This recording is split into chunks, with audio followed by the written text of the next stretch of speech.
আৰু এই মুহূৰ্তত লৈ আহিছোঁ আন এক ডাঙৰ খবৰ যে পৰ্বতজোৰাত আৰক্ষী আৰু বন বিভাগৰ যৌথ অভিযানত জব্দ বৃহৎ পৰিমাণৰ কাঠ। পৰ্বতজোৰাৰ কাজিগাঁও আৰক্ষী আৰু বন বিভাগৰ যৌথ অভিযানত উদ্ধাৰ হয় বহুকেইটা কাঠৰ কুণ্টা। অভিযানকাৰীৰ দলটোক খেদি চোৰাং কাৰবাৰীয়ে কাঠ ভৰ্তি নাওখন নদীত বুৰাই দি পলায়ন কৰা বুলি সদৰি কৰিছে বন বিভাগে। পৰ্বতজোৰা বন সংমণ্ডল কাৰ্যালয়ৰ ডিএফঅ জয়ন্ত কুমাৰ ব্ৰহ্মৰ নেতৃত্বত চলিছিল এই অভিযান। শিলাইপাৰ অঞ্চলত কাঠৰ চোৰাং কাৰবাৰীয়ে নাওখন বুৰাই দি ঘটনাস্থলীৰ পৰা পলায়ন কৰে। পিছে বন কৰ্মীৰ দলে নৈৰ পৰা উদ্ধাৰ কৰে মূল্যৱান চোৰাং কাঠখিনি। আনহাতে পৰ্বতজোৰা বন সংমণ্ডল কাৰ্যালয়ৰ অন্তৰ্গত পৰ্বতজোৰাৰ বিভিন্ন অঞ্চলত যধে মধে প্ৰদান কৰিছে টিম্বাৰ চাইজিং কাঠ মিলৰ অনুজ্ঞাপত্ৰ।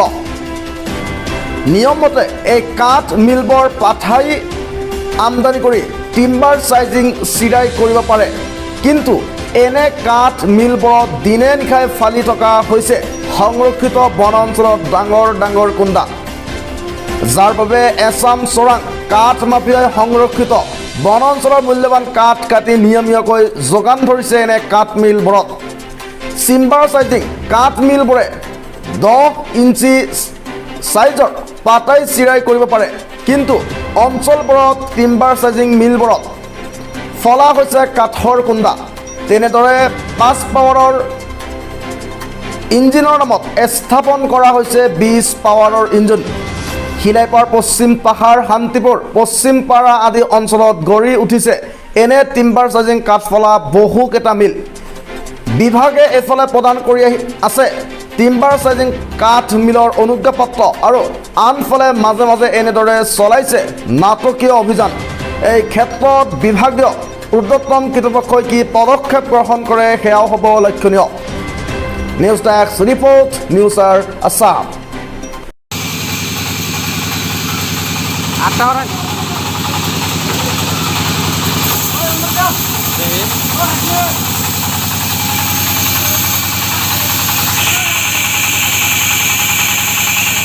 আজি মই ডিএফঅ পৰ্বতজোৰা ডিভিজন লগত range officer Khoraghat headquarter BO আৰু প্ৰটেকশ্যন ষ্টাফ লগতে মোৰ খোৰাঘাটৰ ষ্টাফ সকলোৱে আজি আমি ৰেগুলাৰ এটা ৰেইড অপাৰেশ্যনত ওলাইছিলোঁ। কিছুমান ইনফৰ্মেশ্যন আছিল, কিন্তু ইনফৰ্মেশ্যনবোৰ সঠিক নহ'ল। সেইকাৰণে আমি মোৰ খোৰাঘাটৰ ষ্টাফ সকলোৱে আজি আমি ৰেগুলাৰ এটা ৰেইড অপাৰেশ্যনত ওলাইছিলোঁ। কিছুমান ইনফৰ্মেশ্যন আছিল, কিন্তু ইনফৰ্মেশ্যনবোৰ সঠিক নহ'ল।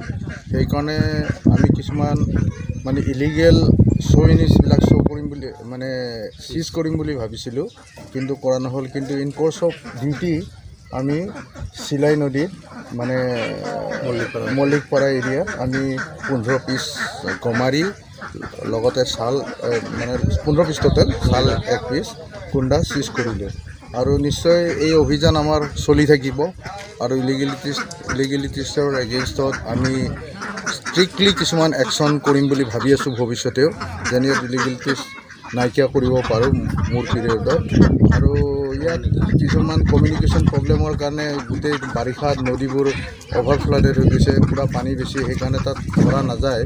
কিন্তু আজি আমি এটা ইনফৰ্মেশ্যন পাইছিলোঁ যে নাও দুটা ইলিগেল ইউনিটৰ বস্তু নাও দি লৈ গৈ আছে বুলি, কিন্তু আমি ডিউটিৰ সময়ত ডিটেক্ট কৰিব নোৱাৰিলোঁ। মষ্ট প্ৰবলি সিহঁতে পানীত নাওখন ডুবাই দিলে, সেইকাৰণে আমি কৰিব নোৱাৰিলোঁ।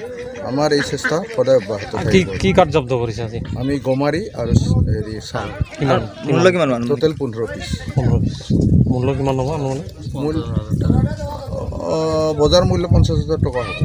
আৰু কিবা মেচিন জব্দ কৰিছে? নাই, আমি নাপালোঁ। আৰু ইয়াৰ লগত জড়িত কোনো ব্যক্তি? ইয়াৰ লগত জড়িত নাপালোঁ, কাৰণ বস্তুখিনি যিহেতু কাৰোবাৰ কম্পাউণ্ডৰ বাহিৰত পোৱা গ'ল নদীত, তো কাকো ছাছপেক্টেড